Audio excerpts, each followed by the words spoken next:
அநாதி தேவன் உன்னாடைக்கலமே, அவன் நித்திய புயங்களுன் ஆதாரமே. துதித்து பாடிட பாத்திரமே, துங்கவன் இயேசுவின் நாமம் அதை. துதித்து பாடிட பாத்திரமே, துங்கவன் இயேசுவின் நாமம் அதில். துதிகளின் மத்தியில் வாசம் செய்யும் தூயனை நேயமாய் ஸ்தோத்தரிப்போமே.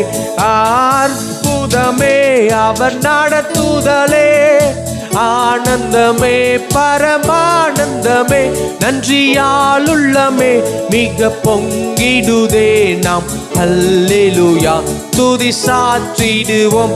நன்றியால் உள்ளமே மிக பொங்கிடுதே நாம் அல்லேலூயா துதி சாற்றிடுவோம்.